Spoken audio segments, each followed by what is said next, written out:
Hello everyone, આ લેક્ચરમાં આપણે કોન્સ્ટન્ટ કે ટાઈપ હાઈ પાસ ફિલ્ટરની વાત કરીશું. આ લેક્ચરમાં જતા પહેલા આઈ હોપ કે તમે લેક્ચર 1, 2 અને 3 જોઈ લીધું છે, બીકોઝ દરેક ટોપિક લિંક્ડ છે એકબીજા સાથે. સો એવું હું માનું છું કે લેક્ચર 1, 2 અને 3 તમે જોઈ લીધો છે અને આ લેક્ચર જોવાનું સ્ટાર્ટ કરી રહ્યા છો. લેક્ચર 1ની અંદર આપણે જોયું હતું કે બે ટાઈપના ફિલ્ટર નેટવર્કના શેપ આપણે બનાવી શકીશું. એમાંથી એક છે ટી ટાઈપ અને બીજું છે પાઈ ટાઈપ. ઓકે, હાઈપાસ ફિલ્ટર માટે આપણે આ બે સર્કિટ બનાવી હતી. એમાંના જ આ ટી ટાઈપના નેટવર્કની આપણે આજે વાત કરવાની છે. ઓકે, સો આ પ્રોટોટાઇપ ટી નેટવર્ક હું અહીંયા ડ્રો કરી દઉં છું.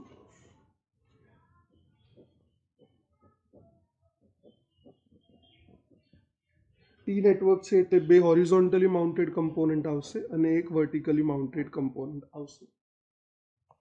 આ જે રેક્ટેન્ગ્યુલર શેપ છે એને કહેવાય ઇમ્પિડન્સ. ઓકે, આ બે ઇમ્પિડન્સની વેલ્યુ સરખી હશે and that will B Z1/2 Z1/2. Okay, અને આ જે છે એની વેલ્યુ હશે Z2. આ વસ્તુઓ તમે ચેપ્ટર 1માં ટી ટાઈપના નેટવર્કમાં ભણી ગયા છો, રાઈટ? ટોપિકનું હેડિંગ અહીંયા લખી દઉં છું, કોન્સ્ટન્ટ કે type high pass filter. Okay, હવે આ બનાવવા માટેનું સૌથી પહેલું step number 1 is decide Z1 and Z2. અહીં જે આપણે Z1 અને Z2 લખેલા છે એની અંદર આપણે કયા કમ્પોનન્ટ મૂકવા જોઈએ એના વિશે વાત કરીશું. તો તમને જો યાદ હોય તો લેક્ચર 1ની અંદર આપણે આ ચાર કેસની વાત કરી હતી: horizontally mounted L and C અને vertically mounted L and C.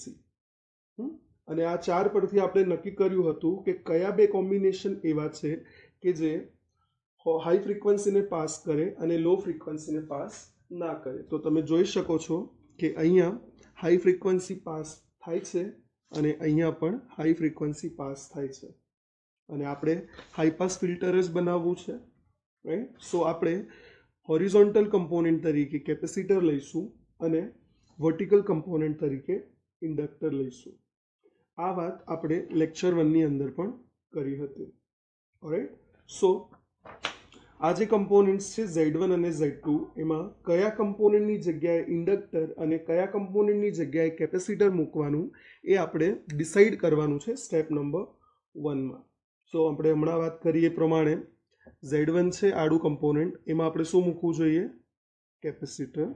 અને જે Z2 છે વર્ટિકલ કમ્પોનન્ટ, એમાં આપણે શું મૂકવાનું થાય? ઇન્ડક્ટર. ઓકે, હવે આપણે વેલ્યુઝ ફાઇન્ડ કરી લઈએ Z1 અને Z2ની. આપણને ખ્યાલ છે કેપેસિટર છે એનો રિએક્ટન્સ કેટલો હોય? 1/JXC જેટલો, ઓલરાઈટ? અને ઇન્ડક્ટર છે એનો રિએક્ટન્સ કેટલો હોય? JXL જેટલો. ફર્સ્ટ ચેપ્ટરમાં ભણી ગયા છો XCની વેલ્યુ કેટલી થાય? 1/2πFC જેટલી. સો અહીંયા આપણે લખી દઈએ 1/2πFC. જ્યારે XLની વેલ્યુ કેટલી થાય? 2πFL. અને આપણને ખબર છે 2πFની વેલ્યુ શું થાય? Omega. So it will B 1/jωC અને અહીંયા થશે jωL. ઓકે, નાઉ સ્ટેપ 2. સેકન્ડ સ્ટેપમાં આપણે શું કરવાનું છે? તો સ્ટેપ 2ની અંદર આપણે કેને ડિફાઇન કરવાનું છે. તો આ કે શું છે? તમે જો આ ફિલ્ટરનું નામ જુઓ તો અહીંયા પણ આ કે વર્ડ વાપરેલો છે. શું કરવાનું છે આપણે સ્ટેપ 2ની અંદર? ડિફાઇન કે, રાઈટ? આપણે જે Z1 છે એને જો મલ્ટીપ્લાય કરીએ Z2 સાથે તો આન્સર શું આવવો જોઈએ? K², જ્યાં કે શું છે? કોન્સ્ટન્ટ છે. તો હવે આપણે શું કરીશું? આ જે વેલ્યુઝ મળી છે આપણને Z1 અને Z2ની, એ વેલ્યુઝ આપણે આ ઇક્વેશનમાં મૂકીશું અને જોઈશું કે કેની વેલ્યુ શું આવે છે, રાઈટ? સો Z1ની જગ્યાએ આપણે શું મૂકવાનું છે? 1/jωC અહીંયા લખી દઈએ, ઇન્ટુ Z2ની વેલ્યુ શું મળી હતી આપણને? jωL is equal two K². તો આ jω અને jω કેન્સલ આઉટ થઈ જશે. So K² will be equal to L/C and hence K is equal to √L/C. તો આ આપણને મળી ગઈ કેની value. Okay, so step number 2 ની અંદર આપણે આ ઇક્વેશનની અંદર સ્ટેપ 1 માં મળેલી z1 અને z2 ની જે વેલ્યુઝ છે એ મૂકીશું કે જેથી આપણને k ની એક વેલ્યુ મળે. ઓલરાઈટ, હવે સ્ટેપ નંબર 3. સ્ટેપ નંબર 3 માં આપણે શું કરવાનું છે? આપણે કન્ડિશન ફાઇન્ડ કરવાની છે ફોર z0.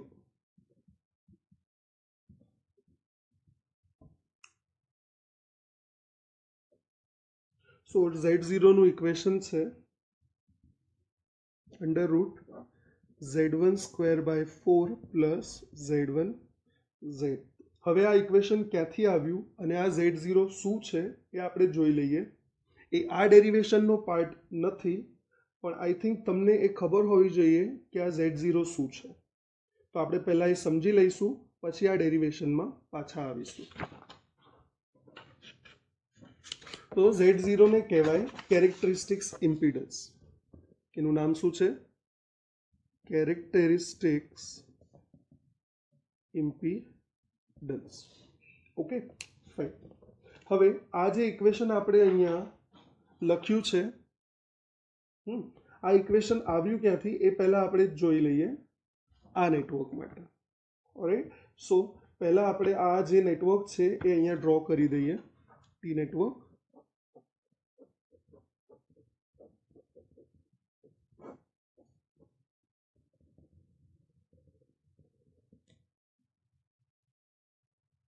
અગેન આ જે આપણે કરી રહ્યા છીએ એ આપણા ટોપિકના ડેરિવેશનનો પાર્ટ નથી.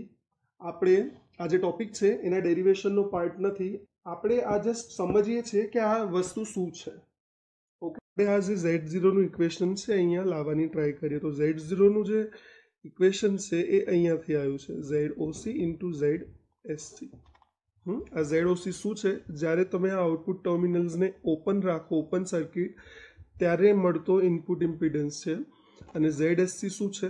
જ્યારે તમે આઉટપુટ ટર્મિનલ્સને શોર્ટ કરી દો ત્યારે મળતો ઇનપુટ ઇમ્પિડન્સ છે. તો આપણે પહેલાં શોધી કાઢીએ આ બંને ઇન્ડિવિજ્યુઅલી, પછી એ બંનેની વેલ્યુને આપણે આ ઇક્વેશનમાં મૂકીને આને સોલ્વ કરીશું, જોઈએ z0 શું મળે છે. સો સૌથી પહેલાં આપણે શોધી લઈએ ZOC, મતલબ કે આ ટર્મિનલને ઓપન રાખીએ તો અહીંયા કેટલો ઇમ્પિડન્સ મળે. તો સીધી વાત છે, જો તમે આને ઓપન ટર્મિનલ રાખો તો આ ઇમ્પિડન્સ પિક્ચરમાં આવશે નહીં. સો આ ટર્મિનલ્સ પર તમને કેટલો ઇમ્પિડન્સ મળે? આટલો. મતલબ આ બંને સિરીઝમાં છે, સો z1/2 પ્લસ z2 એટલો તમને ઇમ્પિડન્સ મળશે. ઓકે, આ જ રીતે તમે ZSC શોધો. તો અહીંયા શોધી નાખીએ શોર્ટ સર્કિટ. જો હું આ ટર્મિનલ્સને શોર્ટ સર્કિટ કરી દઉં તો અહીંયા મને કેટલો ઇમ્પિડન્સ મળે એ ZSCની વેલ્યુ થશે. તો જો હું આને શોર્ટ કરું તો આ બંને ઇમ્પિડન્સ એકબીજાની પેરેલલમાં આવી જાય, right. So ZX parallel ZY હોય તો શું થાય? ZX into ZY divide by ZX plus ZY. તો આપણે ઇક્વેશન લખી નાખીએ, આ બંને પેરેલલમાં છે એટલે. શું લખીશું? Z1/2 ઇન્ટુ Z2, ઉપર બંનેનું મલ્ટિપ્લિકેશન ડિવાઈડ બાય નીચે બંનેનું એડિશન. ઓકે, આપણે આ ઇક્વેશન જોયું હતું રેઝિસ્ટર્સ માટે પણ. R1 પેરેલલ R2 હોય તો શું લખીએ આપણે? R1 into R2 divide by R1 plus R2. Okay, એ રીતે આ જે પેરેલલ કોમ્બિનેશન છે એ આની સિરીઝમાં છે, રાઈટ. એટલે જો આપણે આને એક ઇમ્પિડન્સ ગણીએ આખો, તો એ આખો ઇમ્પિડન્સ આની સિરીઝમાં છે, એટલે આ બંનેનો સમેશન થાય, રાઈટ. સો આ ઓલરેડી આપણે ગણેલું છે, તો જસ્ટ આપણે શું કરીશું? એડ કરી દઈશું, જેથી એ સિરીઝ કોમ્બિનેશનની ઇક્વેશનને ફોલો કરે. ઓકે, સો આ આપણને મળી ગયું ZSCની વેલ્યુ. હવે આપણે શું કરીશું? ZOC અને ZSC બંનેની વેલ્યુ આપણે ઇક્વેશનમાં મૂકીશું. સો જોઈએ શું આન્સર આવે છે. સો it will B under route ZOC કેટલું છે? Z1/2 plus Z2, right. અને આપણે એને બ્રેકેટમાં મૂકી દઈએ ઇન્ટુ ZSC કેટલું છે? તો Z1/2 plus Z1/2 Z2 divide by Z1/2 plus Z2. Right. તો તમે જુઓ તો આપણે સૌથી પહેલાં શું કરીએ? આપણે આ ઇક્વેશનને અહીંયા મલ્ટીપ્લાય કરી દઈએ, જેથી આખાનો કોમન ડિનોમિનેટર આ થઈ જાય. તો આપણે શું કરીએ? Z1/2 પ્લસ Z2, અને આને અહીંયા મલ્ટીપ્લાય કરીએ છીએ તો શું થશે વિચારો? Z1 square by 4 plus Z1 Z2 by 2 અને આ તો ઓલરેડી છે જ, તો ફરીથી એકવાર લખી દઈશું Z1 Z2 by 2. રાઈટ, તો આ બ્રેકેટ થઈ ગયું અને ઇન્ટુ આ ટર્મ એઝ ઇટ ઇઝ લખી દઈએ, that is what Z1 by 2 plus Z2 અને આ અંડર રૂટ. ઓકે, તો આ Z1 by 2 પ્લસ Z2 અને આ Z1 by 2 plus Z2 cancel out થઈ જશે. સો ઉપર ન્યુમરેટરમાં શું વધશે? Just Z1 square by 4 plus આ Z1 Z2 by 2 plus Z1 Z2 by 2 બે વાર છે એટલે 2Z1 Z2 by 2 એવું લખીશું આપણે. સો it will B 2Z1 Z2 by 2. 2 cancel out થઈ જાય તો આપણને મળે equation Z1 square by 4 plus Z1 Z2. આ એ જ ઇક્વેશન છે જે આપણે અહીંયા આ ટોપિકમાં યુઝ કરીશું. ઓલરાઈટ, હવે આ Z0નો એકચ્યુઅલી મિનિંગ શું છે એ આપણે જોઈએ. તો Z0 જે છે, જેને આપણે કેરેક્ટરિસ્ટિક્સ ઇમ્પિડન્સ કહીએ છીએ, એનો મિનિંગ શું છે કે તમે જ્યારે કોઈ નેટવર્ક, ધારો કે આપણે એ જ નેટવર્ક ફરીથી ડ્રો કરી નાખીએ, જ્યારે તમે કોઈ નેટવર્કમાં આઉટપુટ ઇમ્પિડન્સ તરીકે Z0 જેટલી વેલ્યુનો ઇમ્પિડન્સ લગાવો તો તમને ઇનપુટ સાઇડ જે ઇમ્પિડન્સ મળે એ પણ કેટલો જ મળે? Z0 જેટલો જ મળે. આને કહેવાય આ નેટવર્કનો કેરેક્ટરિસ્ટિક્સ ઇમ્પિડન્સ Z0. ઓકે, શું કીધું ફરીથી રિપીટ કરીએ. જો આપણે કોઈ નેટવર્કના આઉટપુટમાં Z0 જેટલો ઇમ્પિડન્સ, મતલબ કે આ નેટવર્કના કેરેક્ટરિસ્ટિક્સ ઇમ્પિડન્સ જેટલો ઇમ્પિડન્સ લગાવીએ તો આ આખા નેટવર્કનો ઇનપુટ ઇમ્પિડન્સ પણ Z0 જેટલો જ તમને મળે. હવે આ વસ્તુ સાચી છે કે ખોટી એ આપણે વેરીફાઈ બી કરવું જોઈએ, તો આપણે વેરીફાઈ પણ કરી લઈએ અને પછી આપણે આપણા ડેરિવેશનમાં આગળ વધીએ. શું કહીએ છીએ આપણે કે આ નેટવર્કનો ઇમ્પિડન્સ Z0 જેટલો થવો જોઈએ. તો આપણે ફાઇન્ડ કરી લઈએ. આની વેલ્યુ હતી Z1 by 2, Z1 by 2 અને Z2. ઓલરાઈટ, તો આપણે આનો ઇનપુટ ઇમ્પિડન્સ શોધવાની ટ્રાય કરીશું. આપણે અહીંયાથી આ સાઈડ આવીશું તો આ બંને સિરીઝમાં છે, એ આખો આમ આની પેરેલલમાં છે અને આ આખું નેટવર્ક આની સિરીઝમાં છે. આ રીતે આપણે આખો ઇમ્પિડન્સ જે છે ઇક્વિવેલન્ટ Zin એ ફાઇન્ડ કરીશું અને જોઈશું કે એ Z0 જેટલો થાય છે કે નથી થતો. રાઈટ, સો આપણે ફટાફટ આને પૂરું કરીએ જેથી આપણે આપણા ડેરિવેશનમાં પાછા જઈ શકીએ. સો Zin બરાબર શું થશે વિચારો. આ બંને જે છે એ બંને એકબીજાની સિરીઝમાં છે. સો આપણે અહીંયાથી લખીએ. સો Z1 by 2 પ્લસ Z0 બંને સિરીઝમાં છે એટલે રાઈટ. આ જે આર્મ છે, આ આર્મ એ આ Z2ની પેરેલલમાં છે એટલે આને જો આપણે એક ZX કહીએ તો ZX પેરેલલ Z2. રાઈટ, આવું થાય. તો ZX પેરેલલ Z2ની ઇક્વેશન શું થાય? ZX into Z2 divided by ZX plus Z2. Okay, આટલાનું થઈ ગયું. હવે એ આખું જે નેટવર્ક છે એ Z1 by 2ની શું છે? સિરીઝમાં છે. તો અહીંયા હું પ્લસ કરીને શું લખી દઈશ? Z1 by 2. ઓકે, હવે આ વસ્તુને આપણે સોલ્વ કરવાની થશે તો આપણે સોલ્વ કરવાની ટ્રાય કરીએ. શું થાય છે શું નહીં જોઈએ. પહેલાં આપણે આ બ્રેકેટને ઓપન કરી દઈએ. So it will be Z1 by 2 plus બ્રેકેટને ઓપન કરશો તો શું થશે? Z1 Z2 by 2 plus Z0 Z2 થયો અને divide by Z1 by 2 plus Z0 plus Z2. હવે આ જે ડિનોમિનેટર છે એને આપણે આની સાથે મલ્ટીપ્લાય કરીએ કે જેથી આખાના છેદમાં તમે આ લખી શકો. તો શું કરીએ છીએ આપણે? આ Z1 છે એની સાથે આ ત્રણેય ટર્મને મલ્ટીપ્લાય કરીએ. So it will be Z1 square by 4 plus Z1 Z0 by 2 plus Z1 Z2 by 2. Okay, plus આ જે બે ટર્મ્સ છે એઝ ઇટ ઇઝ લખી દઈએ. તો Z1 Z2 by 2 plus Z0 Z2 અને આખાના ડિવિઝનમાં હવે આવી જશે Z1 by 2 plus Z0 plus Z2. તો આપણે અહીંયા લખી દઈએ Z1 square by 4 plus Z1 Z0 by 2 plus આ Z1 Z2 by 2 અને આ બે વાર છે એટલે 2Z1 Z2 એવું લખીશું અને પ્લસ Z0 Z2. તો તમે જુઓ તો આ 2 અને 2 કેન્સલ થઈ જશે. રાઈટ, સો અને ડિવિઝનનું જે છે એઝ ઇટ ઇઝ લખી દઈએ Z1 by 2 plus Z0 plus Z2. Okay, આટલું થઈ ગયું. હવે આપણે અહીંયાથી જ કન્ટિન્યુ કરીશું નેક્સ્ટ પેજમાં. તમે જો ધ્યાનથી જુઓ તો Z1 square by 4 plus Z1 Z2. Okay, શું કહીએ છીએ આપણે? Z1² / 4 પ્લસ Z1Z2 એ કોનું ઇક્વેશન થશે? Z0² નું. જો Z0 બરાબર અંડર રૂટ હોય તો આ રૂટ કાઢી નાખીએ તો આ Z0² થાય ને. એનો મતલબ કે આપણે આ પ્લસ આની જગ્યાએ શું લખી શકીએ? Z0².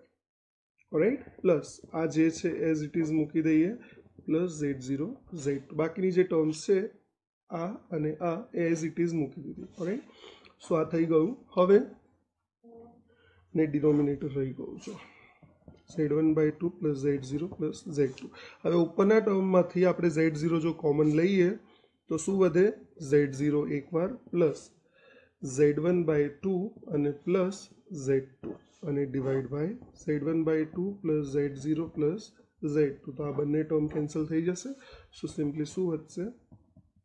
Zin બરાબર Z0. એનો મતલબ કે આપણે અહીંયા જે વાત કરીએ છીએ એની ડેફિનેશનમાં Z0ની એ વાત સાચી છે કે તમે જ્યારે કોઈ પણ નેટવર્કના આઉટપુટ ટર્મિનલ્સ પર એ નેટવર્કના કેરેક્ટરિસ્ટિક્સ ઇમ્પિડન્સ જેટલો ઇમ્પિડન્સ લગાવો તો એ નેટવર્કનો ઇનપુટ ઇમ્પિડન્સ પણ Z0 જેટલો જ થશે, જે આપણે અહીંયા વેરીફાઈ પણ કરી લીધું. અગેન આ જે વસ્તુઓ આપણે હમણાં કેલ્ક્યુલેટ કરી, આ Z0નું આખું ઇક્વેશન અને આ Z0નું જે આ કન્ફર્મેશન હતું કે ઇનપુટ ઇમ્પિડન્સ Z0 જેટલો થાય, આ બંને વસ્તુઓ આપણા ડેરિવેશનનો પાર્ટ નથી. જે આપણે ટોપિક આજે વાત કરીએ છીએ એનો પાર્ટ નથી, પણ આપણે જસ્ટ એનો મિનિંગ ક્લિયર કરવા માટે આ ડેરિવેશન્સ જોયા. રાઈટ, આ પોઈન્ટ પરથી આપણને એક વસ્તુ શું ખબર પડે કે આ જે નેટવર્ક છે એનો ઇનપુટ ઇમ્પિડન્સ Z0 છે જ્યારે તમે એના આઉટપુટ ટર્મિનલ્સ પર Z0 જેટલો ઇમ્પિડન્સ લગાવો. એનો મતલબ શું થયો કે આ નેટવર્કની જગ્યાએ હું આવું દોરું તો ચાલે?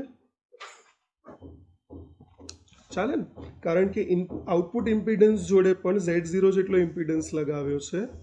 રાઈટ, તમે અહીંયાથી જુઓ તો, અને એટલો ઇમ્પિડન્સ પણ તમને ઇનપુટ સાઇડથી પણ મળશે. એટલે આ નેટવર્ક આપણે આની જગ્યાએ વાપરીશું એનાલિસિસ કરવા માટે ફર્ધર. સો હમણાં વાત કરીએ પ્રમાણે આપણે આ દોરીશું.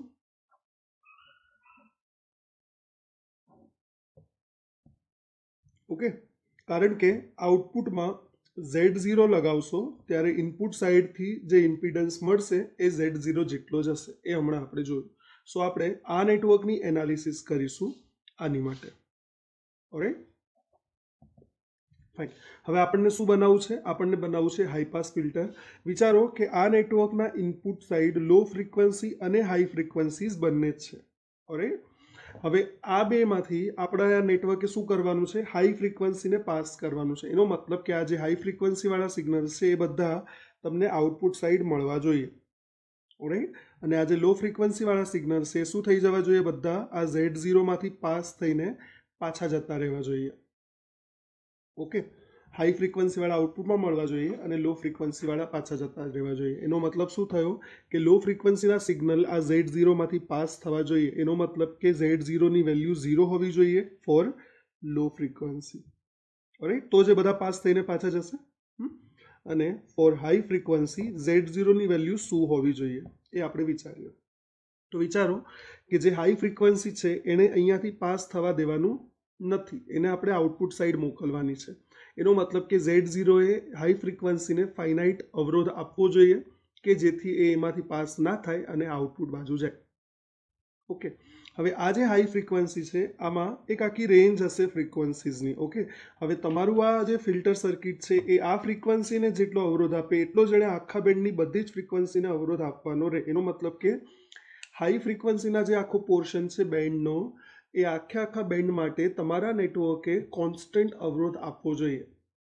આપણે જે આ ડેરિવેશન કર્યું એમાં આ કોન્સ્ટન્ટ વેલ્યુ છે કે તમારી પાસે સર્કિટમાં જે ઇન્ડક્ટર અને કેપેસિટર લગાવો એની વેલ્યુ જો તમે અહીંયા મૂકો તો તમને એક કોન્સ્ટન્ટ વેલ્યુ મળશે કે.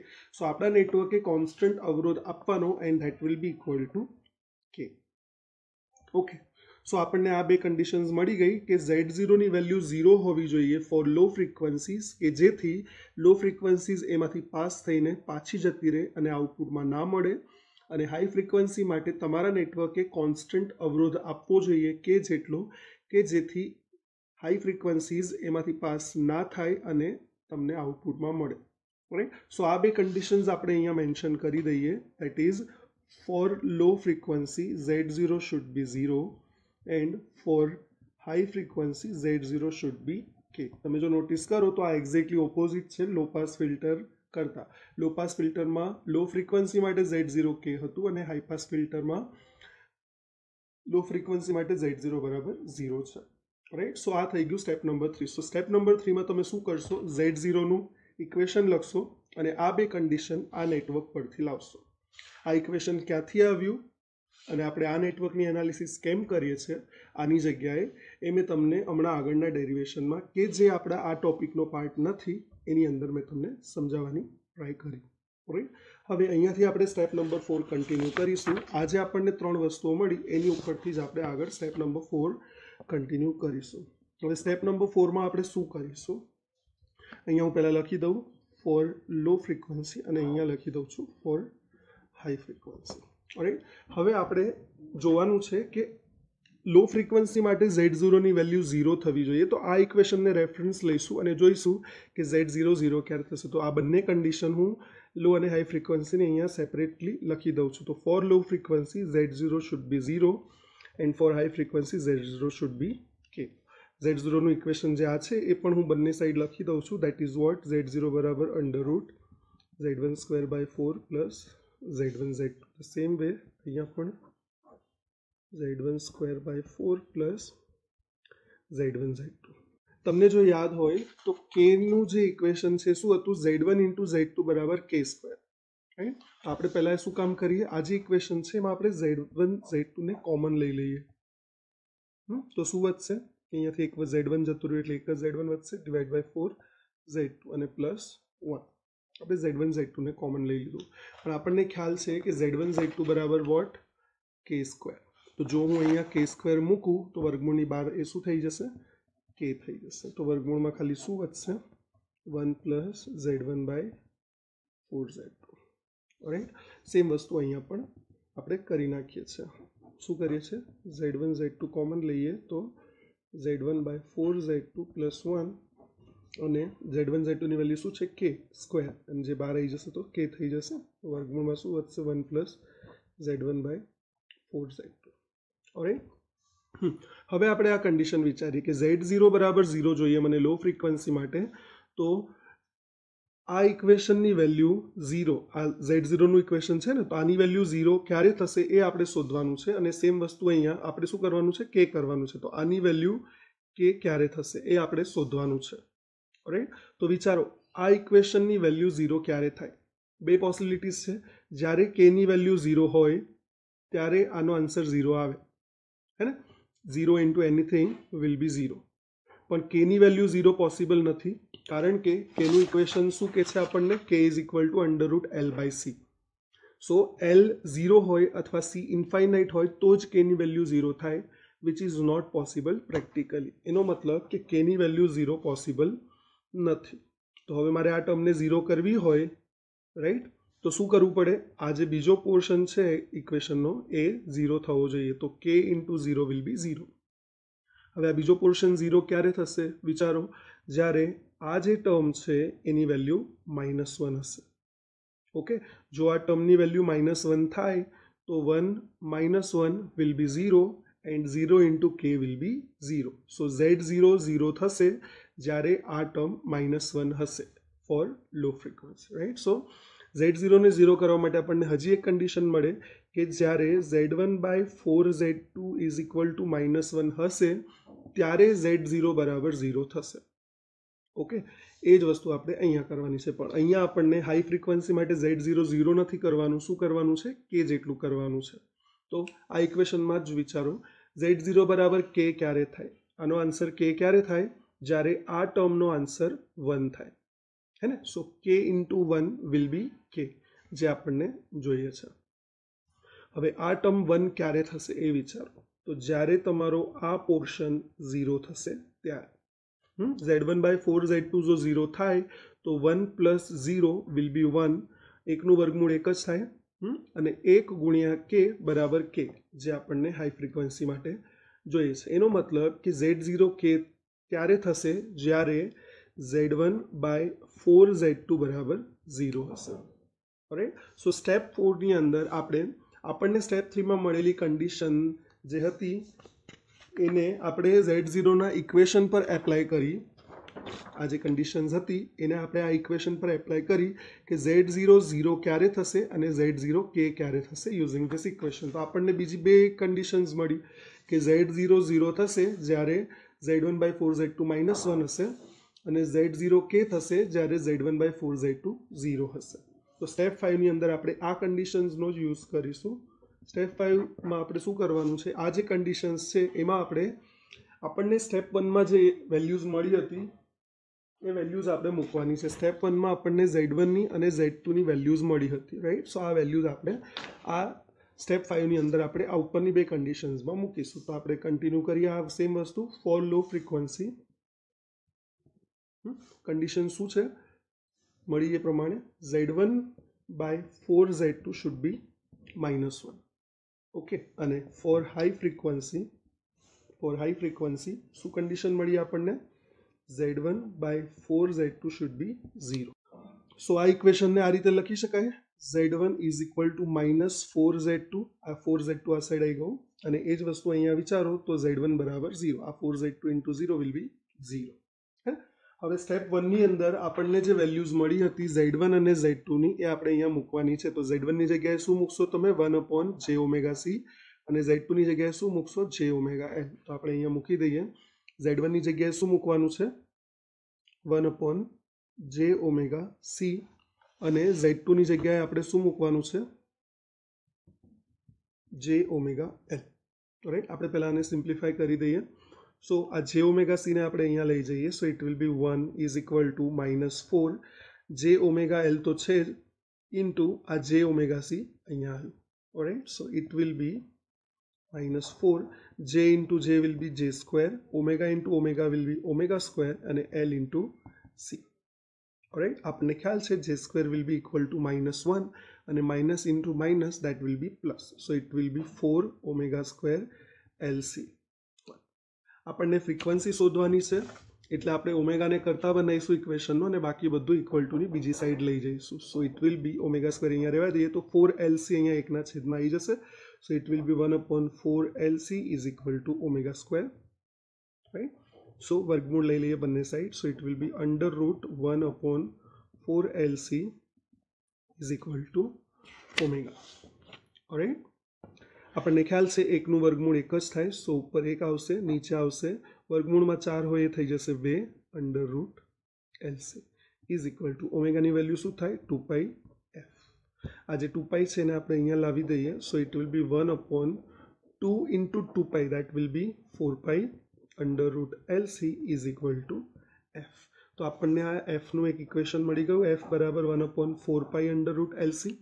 સેમ વસ્તુ આપણે આ જે બીજી કન્ડિશન હતી આ બીજી કન્ડિશન માટે આપણે શોધીએ. શું હતી બીજી કન્ડિશન? Z1/4 Z2 બરાબર 0. આ 4 Z2 અહીંયા આવ્યું એટલે ખાલી વધે છે Z1 બરાબર 0. આપણે Z1ની જે વેલ્યુ હતી અહીંયા મૂકી દઈએ. Z1ની શું વેલ્યુ હતી 1/jωc. આ વેલ્યુ ક્યાંથી આવી? અગેન આપણે જે સ્ટેપ 1 કર્યું એની અંદરથી આપણે આ Z1ની વેલ્યુ લીધી છે. સો 1/jωc is equal two 0. Right, આ જે અને સી ને આપણે અહીંયા લઈ જઈએ તો ઇટ વિલ બી 1/ω બરાબર 0. હવે 1/ω બરાબર 0 ક્યારે થાય? જ્યારે ઓમેગાની વેલ્યુ કેટલી હોય? ઇન્ફાઇનાઇટ હોય, હે ને. સો 1/∞ વિલ બી 0. સો ઓમેગા બરાબર ઇન્ફાઇનાઇટ મળે આપણને. ઓમેગાની જગ્યાએ મૂકી દઈશું આપણે 2πf is equal two infinite. So f બરાબર ઇન્ફાઇનાઇટ. ઇન્ફાઇનાઇટ ડિવાઇડ બાય 2π જે આન્સર આવશે ઇન્ફાઇનાઇટ જ હશે. સો આપણને આ મળી ગઈ fની બીજી વેલ્યુ. સો આપણને fની બે વેલ્યુઝ મળી. એક છે f બરાબર 1/4π √LC અને એક છે f બરાબર ઇન્ફાઇનાઇટ. હવે આ જે બે વેલ્યુઝ છે એ બે વેલ્યુઝની વચ્ચે આપણો પાસ બેન્ડ હશે. સો આ બંને પાસ બેન્ડનો સ્ટાર્ટિંગ અને એન્ડિંગ પોઈન્ટ બતાવે છે. તો આપણે એક ગ્રાફના ફોર્મમાં જોઈ લઈએ આ કઈ રીતનું હશે. ફ્રીક્વન્સી અને અહીંયા આઉટપુટ. આપણો જે પાસ બેન્ડ છે એ f બરાબર ઇન્ફાઇનાઇટ અને f બરાબર 1/4π √LC ની વચ્ચે હશે. તમે સર્કિટમાં જે ઇન્ડક્ટર અને કેપેસિટર વાપર્યા છે એ વેલ્યુઝ જો તમે આમાં મૂકો તો તમને એક ફાઇનાઇટ વેલ્યુ મળશે ફ્રીક્વન્સીની. ધારો કે એ વેલ્યુ મળે છે 2000 હર્ટ્ઝ. અહીંયા એલ અને સીની વેલ્યુ મૂક્યા પછી તો આ એફની લાઇન પર ધારો કે 2000 હર્ટ્ઝ અહીંયા આવે છે. સો આ એફ પોઈન્ટ અહીંયા છે અને આ જે એફ ઇન્ફાઇનાઇટ છે ક્યાં હશે? ઇન્ફાઇનાઇટ મતલબ એક્સ્ટ્રીમ એન્ડ, રાઈટ. સો એક અહીંયાથી તમારો પાસ બેન્ડ ચાલુ થશે અને એ ઇન્ફાઇનાઇટ સુધી જશે, દેર ઇઝ નો એન્ડ, હે ને. So this is what your pass band. અને બાકી જ્યાં આઉટપુટ મળતું નથી that will B your stop band. હવે આપણે વાત કરી હતી લેક્ચર 1ની અંદર અને લેક્ચર 3ની અંદર કે સ્ટોપ બેન્ડ અને પાસ બેન્ડને જે સેપરેટ કરતી જે લાઇન છે, જે બાઉન્ડ્રી છે, એને આપણે શું કહીએ છીએ? કટ ઓફ ફ્રીક્વન્સી, જેને આપણે એફસી નામ આપીએ છીએ, રાઈટ. એનો મતલબ કે એફસીનું ઇક્વેશન ફોર હાઈ ફ્રીક્વન્સી કેટલું થાય? આટલું. That is what 1/4π√LC, right. આ ઇક્વેશન આપણે યાદ રાખીશું, કારણ કે નેક્સ્ટ લેક્ચર જે છે લેક્ચર નંબર 6, એમાં આપણે આ ઇક્વેશનની મદદથી હાઈપાસ ફિલ્ટરની સર્કિટની એનાલિસિસ અને ડિઝાઇન કરવાની છે. આઈ હોપ તમને આ ટોપિકમાં સમજ પડે છે. આખું ડેરિવેશન જો તમે એકવાર જાતે કરશો તો તમને વધારે ક્લિયર થશે. હવે આપણે એક સમરી બનાવી લઈએ કે જો આ ટોપિક એક્ઝામમાં પૂછાય તો તમે કેટલું લખશો. જો આ ટોપિક એક્ઝામમાં પૂછાય કોન્સ્ટન્ટ કે હાઈપાસ ફિલ્ટર, તો તમે કેટલું લખશો? તો તમે સૌથી પહેલાં આ પ્રોટોટાઇપ ડાયાગ્રામ ડ્રો કરશો ટી ટાઈપનો. એની બાજુમાં તમે સર્કિટ ડ્રો કરશો જેની અંદર ઇન્ડક્ટર અને કેપેસિટર હોય. આપણે જે લેક્ચર 1માં જોઈ હતી એ સર્કિટ. ટી ટાઈપનું નેટવર્ક પૂછાય તો પ્રોટોટાઇપ આ ડ્રો કરશો અને એની બાજુમાં આ નેટવર્ક ડ્રો કરશો. અને અગર પાઈ ટાઈપ પૂછાય છે તો તમે આ પ્રોટોટાઇપ ડ્રો કરશો અને એની બાજુમાં આ નેટવર્ક દોરશો. ઓકે, આડું કમ્પોનન્ટ કેપેસિટર અને ઊભું કમ્પોનન્ટ ઇન્ડક્ટર, એ રીતે. સો આ ડાયાગ્રામ, એની બાજુમાં એનું ઇન્ડક્ટર કેપેસિટર વાળી સર્કિટ, એ પહેલાં ડ્રો કરશો. એની પછી સ્ટેપ નંબર 1માં શું કરશો? તમે Z1 અને Z2ની જગ્યાએ તમે કયું કમ્પોનન્ટ મૂકવાનું એ ડિસાઇડ કરશો. પછી એની વેલ્યુઝ મૂકીને એનું ઇક્વેશન ફાઇન્ડ કરશો, રાઈટ, સ્ટેપ નંબર 1માં. સ્ટેપ નંબર 2માં તમે આ જે Z1 અને Z2ની વેલ્યુઝ મળી છે એ વેલ્યુઝને તમે આ ઇક્વેશનમાં મૂકીને કે એનું વેલ્યુ ફાઇન્ડ કરશો, રાઈટ. ફાઇન. સ્ટેપ નંબર 3ની અંદર આપણે Z0ની કન્ડિશન શોધવાની છે. આ કન્ડિશન ક્યાંથી શોધી છે આપણે? આ નેટવર્ક પરથી, રાઈટ. આ નેટવર્ક પર આપણે લોજિક લગાવવાનું છે કે લો ફ્રીક્વન્સી માટે Z0 કેટલું હોવું જોઈએ અને હાઈ ફ્રીક્વન્સી માટે Z0 કેટલું હોવું જોઈએ. આ જે કન્ડિશન્સ છે એ તમારે સ્ટેપ 3માં, એટલે સ્ટેપ 3માં શું કરવાનું છે? તમારે આ ડાયાગ્રામ ડ્રો કરવાનો છે. આ લોજિક લગાવીને આ બે કન્ડિશન્સ અહીંયા સીધી લખી દેવાની છે ઇક્વેશનની નીચે. આટલું જ લખવાનું છે, રાઈટ. આની પછી સ્ટેપ નંબર 4. તો સ્ટેપ નંબર 4માં તમે શું કરશો? આ જે બે કન્ડિશન્સ છે એ કન્ડિશન્સ જો તમે આ ઇક્વેશન પર એપ્લાય કરો તો તમને ખબર પડે કે Z0 બરાબર 0 ક્યારે થશે? જ્યારે આવું હશે, રાઈટ. Z1/4 Z2 બરાબર -1 હશે. અને એ જ રીતે Z0 બરાબર K ક્યારે હશે? જ્યારે Z1/4 Z2 બરાબર 0 હશે. સો આ બે કન્ડિશન્સ તમે સ્ટેપ નંબર 4માં આટલું કેલ્ક્યુલેશન કરીને લખશો, રાઈટ. સ્ટેપ નંબર 5માં તમે શું કરશો? આ જે બે કન્ડિશન્સ મળી છે આ બે કન્ડિશન્સમાં તમે Z1 અને Z2ની જે વેલ્યુઝ છે સ્ટેપ નંબર 1ની અંદર મળેલી, આ બે વેલ્યુઝ તમે આ બે કન્ડિશન્સમાં મૂકશો અને તમે જો એને સિમ્પ્લિફાય કરશો આ રીતે, બરાબર, તો તમને એફની બે વેલ્યુઝ મળશે. એક છે 1/4π√LC અને બીજી જે આપણે કેલ્ક્યુલેટ કરી એ હતી F બરાબર ઇન્ફાઇનાઇટ. આ જે બે વેલ્યુઝ છે આ બે વેલ્યુઝ વચ્ચે તમારું પાસ બેન્ડ હશે, જે આપણે અહીંયા ડાયાગ્રામમાં પણ બતાવેલો છે, રાઈટ. આ ઇક્વેશન તમે યાદ રાખશો કટ ઓફ ફ્રીક્વન્સીનું, કારણ કે આ ઇક્વેશનની આપણને જરૂર પડશે હાઈપાસ ફિલ્ટરની સર્કિટની એનાલિસિસ અને ડિઝાઇન માટે. આઈ હોપ તમને આ લેક્ચરમાં જે સમજાવ્યું એમાં સમજ પડી હશે. Thank you.